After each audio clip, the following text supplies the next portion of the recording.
সাল্লাল্লাহুল আযীম। সকলে একটু দরুদ শরীফ পাঠ করি। আল্লাহুম্মা সাল্লি আলা মুহাম্মাদ ওয়া আলা আলি মুহাম্মাদ কামা সাল্লাইতা আলা ইব্রাহিম ওয়া আলা আলি ইব্রাহিম ইন্নাকা হামিদুম মাজিদ। আল্লাহুম্মা বারিক আলা মুহাম্মাদ ওয়া আলা আলি মুহাম্মাদ كما باركت على إبراهيم وعلى آل إبراهيم إنك حميد مجيد الحمد لله الله رب العالمين দরবারে লক্ষ কোটি তার চেয়ে অনেক বেশি শুকর ও সুজুদ জ্ঞাপন করি যেই মহান রব, যেই মহান সত্তা অত্যন্ত দয়া ও মায়া করে মহাব্বত করে ভালোবেসে আল্লাহ রাব্বুল আলামিন দুনিয়ার সমস্ত কাজ থেকে ফারিগ করে আল্লাহ তাআলা কুরআনুল কারীম থেকে কয়েকটি কথা বলা এবং শোনার যে মালিক, যে রব আমাদেরকে সুযোগ ও সময় করে দিলেন, এজন্য আমরা বেজার না খুশি? যদি মানুষ খুশি হয় তাহলে আওয়াজ কম হয় না বেশি? অন্তর খুলে আল্লাহকে রাজি করার জন্য আওয়াজ দিবেন বেশি, আল্লাহ হবেন খুশি। আর আল্লাহ যদি হয় খুশি করে দিবেন জান্নাতবাসী বলি সুবহানাল্লাহ। এজন্য একবার সেই আল্লাহকে রাজি ও খুশি করার লক্ষ্যে অন্তরে অন্তঃস্থল থেকে একবার শুকর ও সুজুদ জ্ঞাপন করি। সকলেই বলি আলহামদুলিল্লাহ। দুরূদ ও সালাম সাইয়্যিদুল মুরসালিন, ইমামুল মুরসালিন, খাতামুন নবিয়্যিন, যেই নবী দুনিয়াতে এসেছেন উম্মতের গুনাহ মাফের জন্য আল্লাহ রাব্বুল আলামিনের কাছে কেঁদেছেন, এখনো শুয়ে শুয়ে মদিনায় কাঁদতেছেন, সেই নবীর প্রতি মহাব্বত, শ্রদ্ধা, ভক্তি আর ভালোবাসা নিয়ে সকলে দিল থেকে একবার দুরূদ ও সালাম প্রেরণ করি। সকলে বলি সাল্লাল্লাহু আলাইহি ওয়াসাল্লাম। আমরা এই মুহূর্তে এমন একটি কোরআনুল কারীম থেকে কথা শোনার জন্য বসেছি, দুনিয়ার আপনার আমার বাপ দাদার কোনো কিচ্ছা কাহিনী বলা উদ্দেশ্য নয়। এখানে কথা হবে কোরআন ও আল্লাহর নবীর জীবনী থেকে, হাদিস থেকে। এমন একটি কোরআন শুনতে বসেছি যে কোরআনের শুরুতে আল্লাহ রাব্বুল আলামিন চ্যালেঞ্জ করে বলেছেন, কি বলেছেন? কোন লেখক যখন কোন কিতাব লেখে, সেই কিতাবের শুরুতে সেই লেখে দেয় পাঠক বিন্দুদেরকে অনুরোধ করে বলা হচ্ছে, এই পাঠক এই বইয়ের মধ্যে যদি কোনো ভুল হয় ক্ষমার দৃষ্টিতে দেখবেন আর আমাদেরকে জানাবেন, পরবর্তী সময় আমরা সেটিকে সংশোধন করে দেব ইনশাআল্লাহ। এটি বলা হয়। কিন্তু আল্লাহ রাব্বুল আলামিন এমন একটি কিতাব, এমন একটি সংবিধান আমাদের জন্য দিয়েছেন, যে কিতাবের শুরুতে আল্লাহ রাব্বুল আলামিন বলেন, যালিকাল কিতাবু লা রাইবা ফীহি হুদাল লিল মুত্তাকিন। আল্লাহ রাব্বুল আলামিন বলেন, যালিকাল কিতাবু লা রাইবা ফীহি হুদাল লিল মুত্তাকিন। আমি আল্লাহ এমন একটি কিতাব তোমাদের জন্য নাযিল করলাম, এমন একটি কিতাব তোমাদের জন্য দান করে দিলাম, যেই কিতাবের মধ্যে কোনো সন্দেহ নাই, কোনো ভুল নাই, কোনো ভুল রাখার কোনো অবকাশ মাত্র নাই। এটিকে বিশ্বাস করে তার ব্যক্তিগত জীবনে, পারিবারিক জীবনে, সামাজিক জীবনে, রাষ্ট্রীয় জীবনে, তার পারিবারিক প্রত্যেকটি কর্মের মধ্যে এই কোরআনকে মেনে নিতে পারবে যারা, আমি আল্লাহ বলে দিলাম হুদাল লিল মুত্তাকিন। এই কোরআন তাদেরকে হেদায়েতের নূর অন্তরের মধ্যে পয়দা করে দিবে বলি সুবহানাল্লাহ। তাহলে বলেন, যেই কিতাবের শুরুতে আল্লাহ রাব্বুল আলামিন বলেন এই কিতাবের মধ্যে কোনো ভুল নাই, সন্দেহ নাই, এই কিতাব একজন ব্যক্তি তার পারিবারিক জীবন, রাষ্ট্রীয় জীবন, সামাজিক জীবনে যদি মেনে নিতে পারে, তাহলে এই কিতাব তাকে হেদায়েত দিবে। তাহলে বলেন, এই কিতাব আমাদের মানা, এই কিতাবের আইন বাস্তবায়ন করার প্রয়োজন আছে না নাই? তাহলে এই পরিপ্রেক্ষিতে আল্লাহ রাব্বুল আলামিন বলতেছেন, যারা এই কোরআনের বিধান আল্লাহ জমিনে বাস্তবায়ন করতে চায় না, বাধা প্রদান করে এবং তদনুযায়ী বিচার কার্য ফয়সালা করে না, আল্লাহ রাব্বুল আলামিন তাদের সম্পর্কে কি বলেন? ওয়ামান লাম ইয়াহকুম বিমা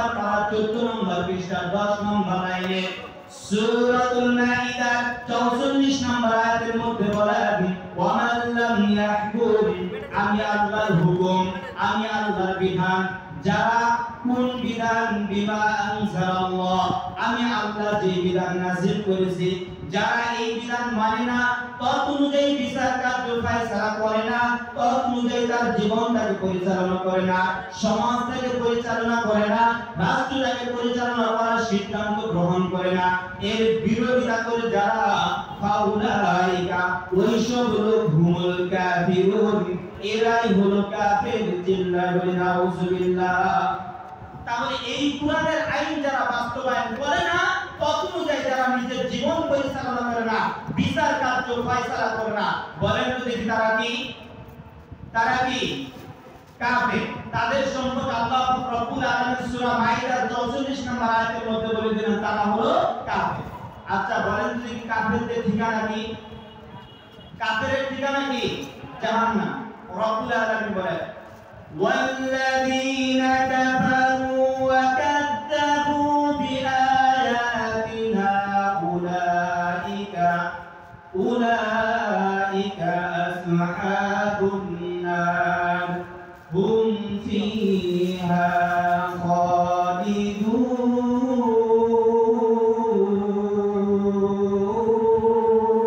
خالدون। রব্বুল আলামিন বলেন কুরআনুল কারীমের সর্ববৃহৎ সূরা সূরাতুল বাকারা প্রথম নম্বর পারা 6 নম্বর পৃষ্ঠার দ্বিতীয় নম্বর লাইনে সূরাতুল বাকারার 39 নম্বর আয়াতের মধ্যে রব্বুল আলামিন বলেন ওয়াল্লাযীনা কাফারু, যারা কুফরি করে, ওয়া কাযাবু এবং মিথ্যা প্রতিপন্ন করে, বিআয়াতিনা আমার নিদর্শন সমূহকে, উলাইকা আসহাবুন নার, ওই সকল ব্যক্তিগুলো জাহান্নামের মধ্যে যাবে, তারা জাহান্নামের আগুনের মধ্যে থাকবে। কতদিন থাকবে? হুম ফিহা খালিদুন, অনন্তকাল সেখানে থাকবে।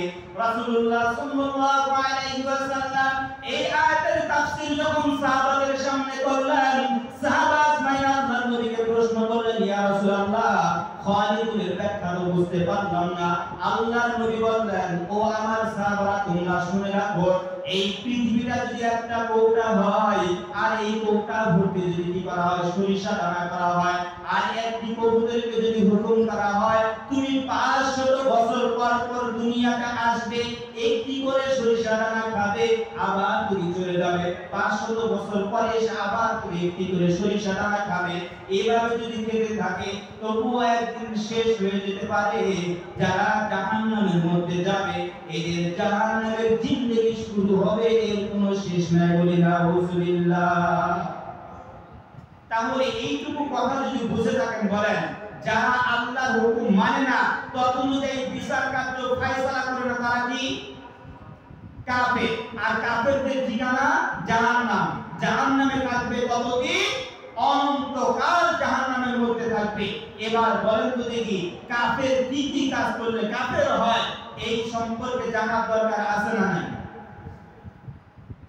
যে ব্যক্তি আল্লাহর কোন হুকুম, আল্লাহর কোন ফরজ হুকুমকে যে ব্যক্তি নিজে মানে না এবং সে আইন আল্লাহর জমিনে বাস্তবায়ন করতে চায় না, বাধা প্রদান করে, আল্লাহ রাব্বুল আলামিন বলেন এরা হলো টাটকা নির্ভেজাল কাফের।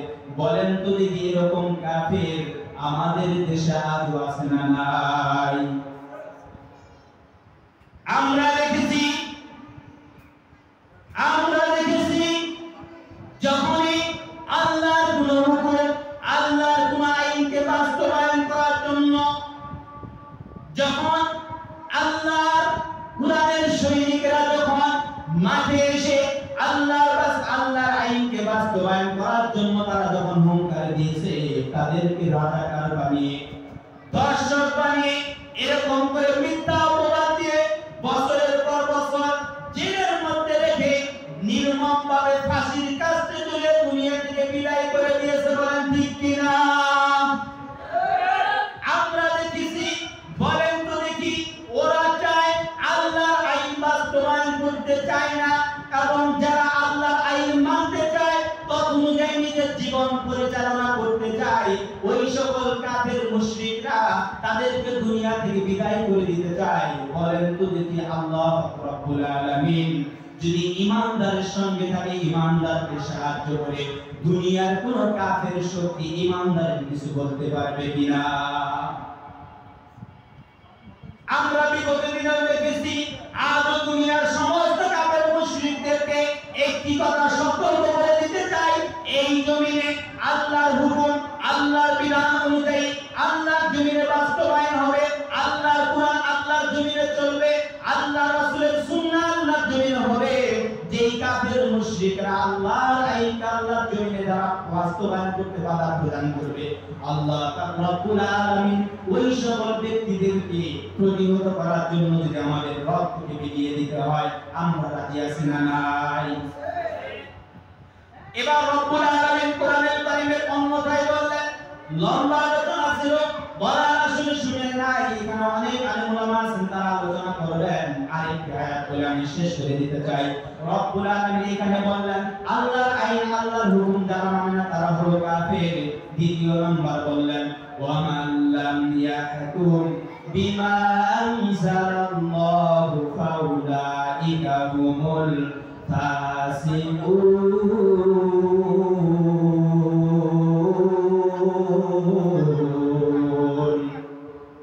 রব্বুল আলামিন কুরআনুল কারীমের 5 নম্বর সূরা 6 নম্বর পারা 14 নম্বর পৃষ্ঠার 15 নম্বর লাইনে সূরাতুল মাইদার 45 নম্বর আয়াতের মধ্যে বলে দিলেন, যারা আল্লাহর হুকুম আল্লাহর বিধানকে যারা মানে না, তদনুযায়ী যারা বাস্তবায়ন করতে চায় না, এই ব্যক্তিগুলো হলো ফাসিক। বলেন তো দেখি এরকম ফাসিক ব্যক্তি আছে না নাই? কাফের কারা? যারা আল্লাহর আইন নিজে মানে না এবং তার বিরোধিতা করে, অস্বীকার করে, বাধা প্রদান করে। বলেন তো দেখি এই জমিন কার? বলেন এই জমিন কার? আসমান সৃষ্টি করেছেন কে? জমিন সৃষ্টি করেছেন কে? কুরআন নাযিল করেছেন কে? কুরআনকে রাষ্ট্রীয়, কুরআনকে মানব জাতির জন্য আল্লাহ তাআলা বিধান দান করেছেন, এই বিধান ফরজ করেছেন কে? তাহলে যতদিন এই দুনিয়া থাকবে, যতদিন এই পৃথিবী থাকবে, আল্লাহর জমিনে আল্লাহর কুরআনের আইন, আল্লাহর রাসূলের সুন্নাহ বাস্তবায়ন হবে। যদি কোনো কাফের, কোনো মুশরিক আল্লাহর জমিনে আল্লাহর আইনকে বাধা প্রদান করে, তাহলে তাদেরকে রুখে দেওয়ার জন্য আমরা আল্লাহর দেওয়া জানকে আল্লাহর রাস্তায় বিলিয়ে দেওয়ার জন্য রাজি আছি না নাই? আল্লাহর জমিনে আল্লাহর কুরআনকে বাস্তবায়ন করতে গিয়ে যদি নিজের রক্তকে বিলিয়ে দিতে হয়, নিজের রক্তকে বিলিয়ে দিয়ে তবুও মিন আমৃত্যু পর্যন্ত আল্লাহর কুরআনের পক্ষেই থাকবো, বিপক্ষে যাওয়া যাবে না। বলেন ঠিক কিনা? আজকে আমরা দেখেছি যেখানে আল্লাহ পাক রব্বুল আলামিন সূরা নিসা কুরআনুল কারীমের 4 নম্বর পারা 18 নম্বর পৃষ্ঠা 1 নম্বর লাইনে 11 নম্বর আয়াতের মধ্যে বলে দিলেন, ইউসিকুমুল্লাহু ফি আওলাদিকুম লিযযাকারি মিসলু হাদ্দিল উনসায়াইন। ও দুনিয়ার মানুষ, তোমরা শুনে রাখো, একজন পুরুষের তুলনায় একজন নারী সেই সমপরিমাণ সম্পদ অর্ধেক, একজন পুরুষের তুলনায় অর্ধেক সমান ভাগ পাবে। আজকে কিছু নারী আছে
আমাদের রক্ত প্রতিটা রক্তকণার বিনিময় হলেও আল্লাহর জমিনে আল্লাহর কোরআনের বাস্তবায়ন করে আল্লাহ পাক রব্বুল আলামিন আমাদের সকলকে যেটুকু ভালো ভালো কথা বললাম ততটুকু যাতে আমাদের সকলকে আমল করার তৌফিক দান করেন সকলেই বলে আল্লাহ।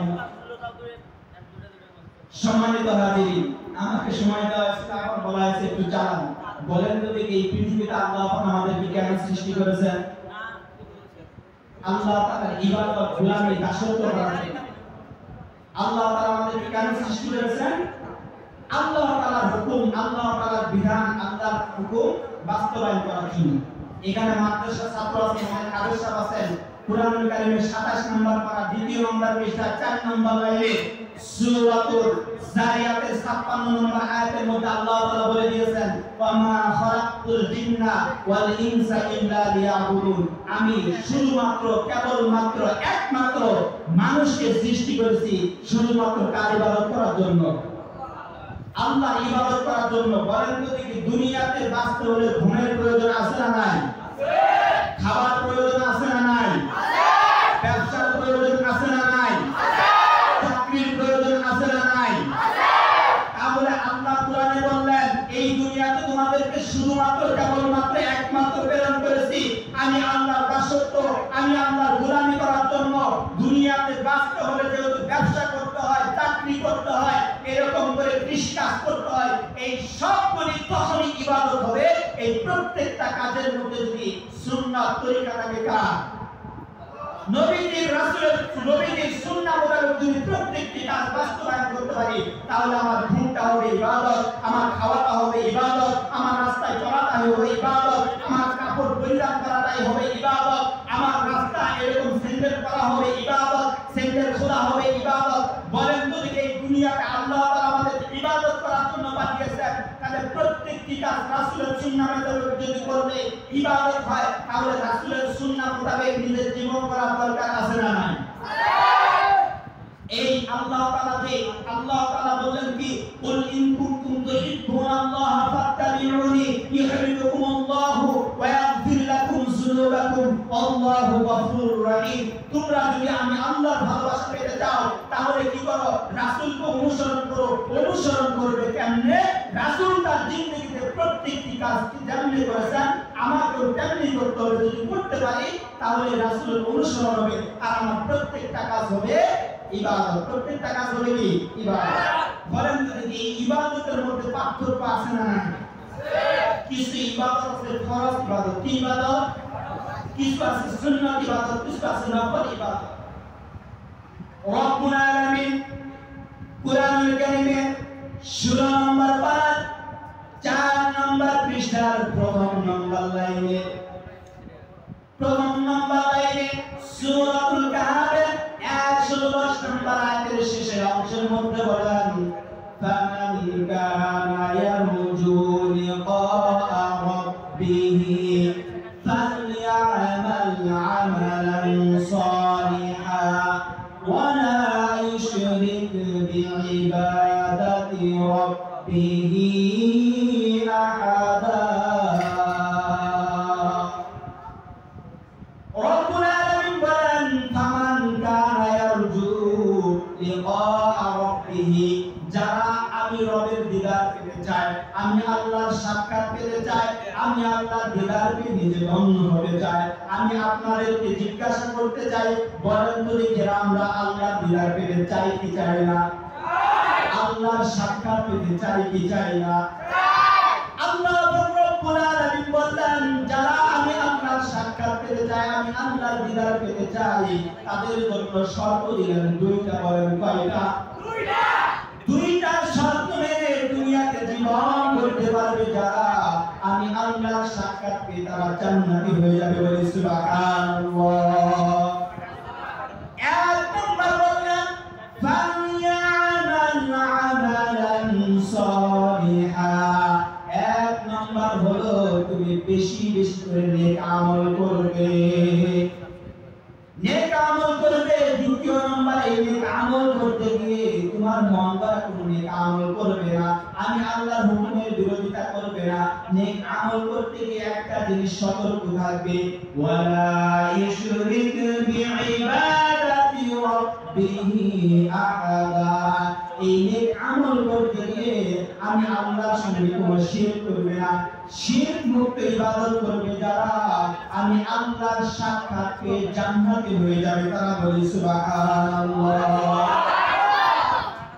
বলেন তো দেখি, কাম তোমার পয়েন্ট আমার আলোচনা শুরুতে আবার যদি দেখতে চাই, বলেন তো দেখি আল্লাহর আইনের বিরোধিতা যারা করে তারা কি?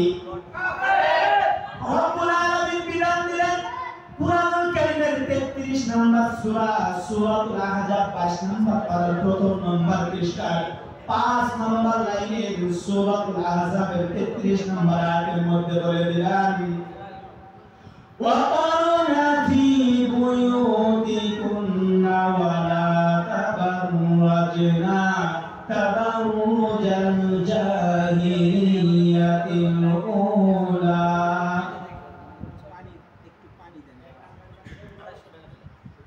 রব্বুল আলামিন বললেন কুরআনুল কারীমের 22 নম্বর সূরা 22 নম্বর পারার 5 প্রথম নম্বর পৃষ্ঠা 5 নম্বর লাইনের সূরাতুল আহজাবের 33 নম্বর আয়াতের মধ্যে বললেন, ওয়াকারনা ফি বুয়ুতিকুন্না ওয়ালা তাবাররাজনা তাবাররুজাল জাহিলিয়াতিল উলা।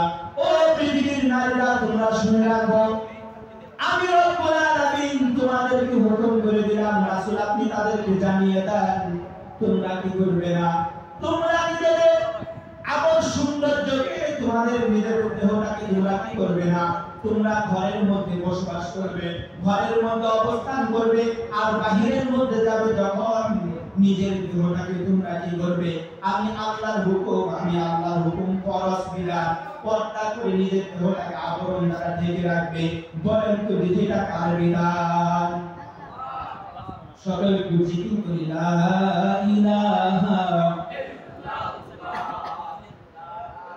ইলাহা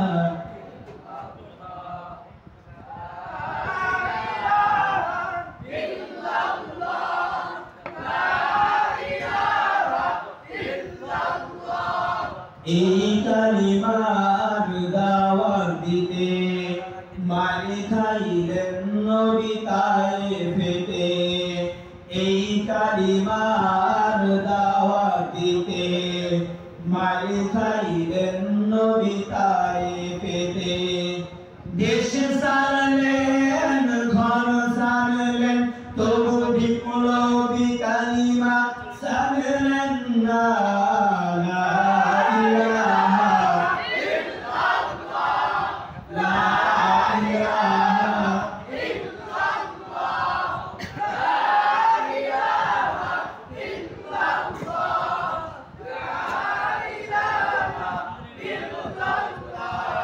বললো তারে কাফির নেতা চলবে না আর কোরআনের কথা, বন্ধ যদি করো তুমি গাড়ি দেব আর দেব যে নারী, বানিয়ে দেব তোমার নেতা।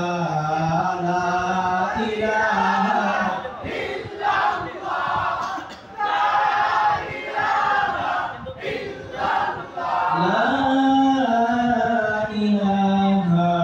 ইল্লাল্লাহু মুহাম্মাদুর রাসূলুল্লাহ।